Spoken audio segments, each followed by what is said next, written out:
আজ আমাদের ঈদমাঝানের নিবেদন শ্রুতি নাটক ইনসিডেন্ট, কলমে সুজান মিঠি, পরিচালনায় রূপা মণ্ডল। শুরু করছি নাটক ইনসিডেন্ট। গর্ভবতী অবস্থায় একদিন বলেছিলেন রসগোল্লা খেতে আমার ভালো লাগে না, শুনেছিলেন না? পরে আমার স্বাদ বদল হলেও আর কোনোদিন আমায় একটাও মিষ্টি খেতে দেয়নি। বলতেন না না, আমার বৌমা মিষ্টি খায় না। কেন দেব? তোমার ভাতটা আমার ছেলে পাবে, একটাও যদি বেশি দিতে পারি। ইস, তুমি কি আমার পেটের মেয়ে যে আহ্লাদে ভেসে যাবো? কোথায় আপনার ছেলে? দেখতে পাচ্ছেন মা? দেখুন তো একবার নিচে তাকিয়ে। আহা মা, কাঁদবেন না কাঁদবেন না, ওরা বন্ধুরা মিলে মদ মাংসের আশার বসেছে বাড়িতে। একসঙ্গে মা বউ মারা গেছে বলে কথা, একটু ফুর্তি করবে না? আমার বাবু আমায় এত তাড়াতাড়ি ভুলে গেল। বৌমা সকালে উঠে স্নান করে 2 ঘন্টা গীতা পাঠ করতে, মনে মনে হয়তো আমার মৃত্যু চাইতে। চাইবো না কেন? আমার বংশের কুল আলো করা সন্তান দিতে পেরেছ তুমি। তার আগেই তো থাক মা থাক, কান্না আজ থাক, একটু এসে নিয়ে আসুন। বলি, আমায় যত ঘেন্না করতেন, আমার মুখ দেখবেন না বলে ট্রেনের আপার বাড়তে চুপ করেছিলেন সে। কিন্তু মরার সময় সেই মরলে আমায় ছিয়ে, কেমন মজা না? শোনো বৌমা, নেহাত ট্রেন অ্যাক্সিডেন্ট হলো আর আমরা সব একসঙ্গে মরলাম। নইলে যদি তুমি একা মরতে, আমি কিন্তু ছেলের আবার বিয়ে দিতাম ধুমধাম করে। বলি ও রীতা, মিতা, শাশুড়ি বৌমা তোমাদের কথা শেষ হলো? তবে আমরা এবার একটু বলি। হ্যাঁ হ্যাঁ, তোমাদেরও কথা শুনি। বলো, তোমরা কে গো? আমি মানুষ। আমিও। তোমার হাসিটা কিন্তু খুব সুন্দর। তুমি কে বললে না তো? আমার মল্লিকা বনে যখন প্রথম ধরেছে কলি। ঠিক বুঝলাম না, স্পষ্ট বলো। আমি মল্লিকা, তুমি কলি। একটু ভুল হলো, আমি অলি। গুঞ্জনে দোলে যে ভ্রমর। তোমার কথাগুলো ঠিক যেন মেয়েদের নয়, প্রেমিকের মতো। প্রেমিক? তুমি কেন তা হবে? বেশ কয়েকটা সার্জারি কমপ্লিট হয়েছিল। ধীরে ধীরে নারী থেকে হয়ে উঠছিলাম পুরুষ। চওড়া বুকে আকাশ নেমে আসছিল আমার। তারপর চিকিৎসার কাজেই ছিল তোমার সফল? হ্যাঁ, আর তোমার?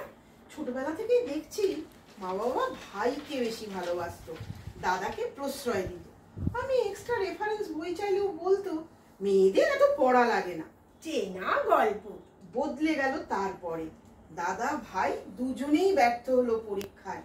জীবনেও চাকরি পেলাম আমি, হাল ধরলাম। মা বাবা এসে বলল, সত্যি রে ভুল করেছি রে মা, ক্ষমা কর। যদি আগে ভুলটা বুঝতে পারতেন। ছুটি শেষ করে ফিরছিলাম, একেবারেই ছুটি হয়ে গেল। কি বলো? আহ, তোমরা থামো, চুপ করো, এত হেসো না। আমি যে অপয়া, কালো, কুচ্ছিত, তোমাদের হাসিতে নজর লেগে যাবে গো। আমার ছেলে অপয়া বুঝি? আমি রিক্তা, তুমি কি খবর? আমার নাম সুমনা। না না, আমার কাছে এসো না। দেখছো না রাত্রির মতো আমার গায়ের রং? তোমার গায়ে লাগলে তুমিও এমন হয়ে যাবে। সরে যাও, সরে যাও। দূর বোকা, কোথায় কালো? আমাদের শরীর কোথায় গো? আমরা সবাই আলো এখন, আমরা তারা হয়ে গেছি গো। ও বৌমা, ওকে জিজ্ঞেস করো তো ও কোথায় যাচ্ছিল। ওর জীবনেও কি আমার মতন পাজি কেউ ছিল? ও আন্টি, এমন বলবেন না প্লিজ। ওই যে আপনার বৌমা বলল আমরা সবাই এখন আলো, তাই ও সবার নয়। পালিয়ে যাচ্ছিলাম, রোজ রোজ মামা মামির অত্যাচার আর নিতে পারছিলাম না। সেই কোন ছোটবেলায় বাবা মা হারিয়েছি, রোজ রোজ কাল মন্দ। পালিয়ে যাচ্ছিলে কেন? আমার কালো উচ্ছিত শরীরখানাও বিক্রির জন্য মামা মামি দরদাম করতে লেগে গেছিল, তাই পালাচ্ছিলাম।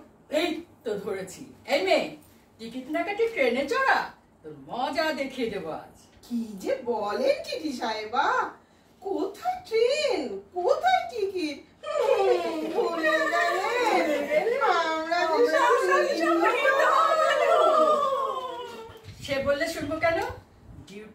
ডিউটি। দাও টিকিটের দাম দাও। আমি আমি সত্যি বলছি ম্যাডাম, আমার কাছে কোনো টাকা নেই। আমি কতদিন খাইনি, ঘুমাইনি। বেশ বেশ, তোমার দাম পেলেই হবে তো। শোনো, গান দিয়ে দাম দিচ্ছি। অলির কথা শুনে বকুল হাসে, কই তাহার মতো তুমি আমার কথা শুনে হাসো না তো। ইস, ছিল মল্লিকা, হয়ে গেল বকুল। ভারী আবদার। আরে যাহাই মল্লিকা তাহাই বকুল, ভালোবাসতে জানে দুজনে। না না, ওই গানে টানে হবে না। কবিতা? তবে কবিতা দিচ্ছি শোনো। গগনে গরজে মেঘ। মেঘ তো নেই, ঝকঝকে আকাশ। মা আপনি দাঁড়ান, আমি নাচ দেখাচ্ছি একখানা।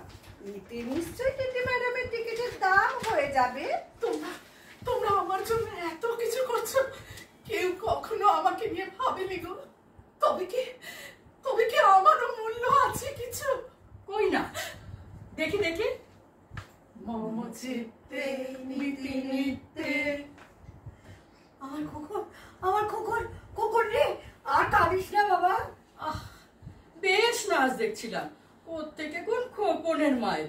আমার খোকন, এই এতটুকু এক ছেলে, হাসলে কালি টোল পড়ে, ছুটে বেড়ায়, গল্প শুনে ঘুমায়, আর কি ভয়ানক দুষ্টু, কি বলবো।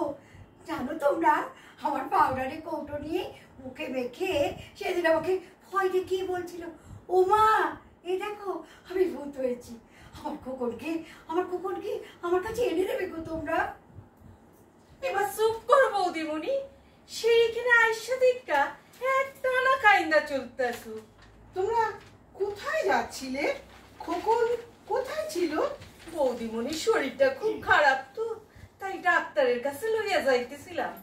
দাদা বাবুরও আসনের কথা ছিল পরের দিন। কি অসুখ তোমার বৌদিদি? পোলা হারাইবার অসুখ। তার মানে আমারই মতন বুকে ব্যথা ওর, আমারই মতন কাজল ছাপন। না গো বাপু না, ওর ছেলেটা এই এতটা বড় হইয়াছিল, মামা কইরা ডাকতো। তোমারও তো শুনি পৃথিবী দেখার আগেই। আচ্ছা গো, কাইন্দ না রিক্তা দিদি, আমি আর কমু না ওইসব। খোকন কোথায় গেলি? আয় বাবা, তোর যে খাওয়ার সময় হলো। দেখেছো বৌমা, শরীর মরে গেলেও মাতৃত্ব মরে না। তোমাকেও ভালোবেসেছি, বোঝাতে পারিনি। তোমার সুগার হয়েছিল গর্ভকালে, ডাক্তার আমায় বলেছিলেন পরেও যদি রিক্তা মিষ্টি না খায় তবে ভালো, তাই দিইনি কোনোদিন। মা, এই যে সুমনা, শোনো, এখন কিন্তু তোমার কোথাও কোনো কালো নেই। তুমি কিন্তু একটু আর কাঁদবে না, শুধু হাসবে জ্যোৎস্নার মতো। আপনার টিকিটের দাম ম্যাডাম? তোমার হাসিতেই আমার আনন্দ। টিকিটের দাম তোমরা হক বলে মিল্লা কি পারো না বৌদিমণির খোকনরে খুঁজা বাইর করতে? হ্যাঁ তাই তো, আমরাই পারি তা। এই চলো তো সকলে মিলে আমরা সারা আকাশ খুঁজে দেখি। হ্যাঁ চলো, খোকনকে খুঁজে বের করতেই হবে আমাদের। ঠিক ঠিক। খোকন! খোকন! ওই তো আমার খোকন, ওই তো মেঘ নিয়ে কেমন খেলছে দেখো বসে।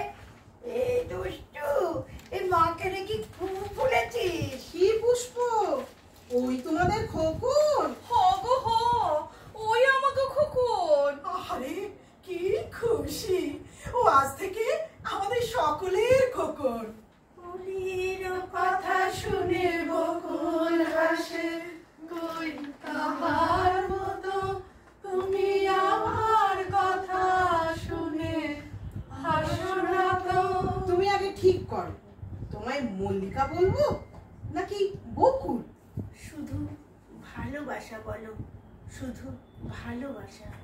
উফ, কত সুখ এইখানে। ভাগ্যিস আমাদের ট্রেনটা অ্যাক্সিডেন্ট হয়েছিল।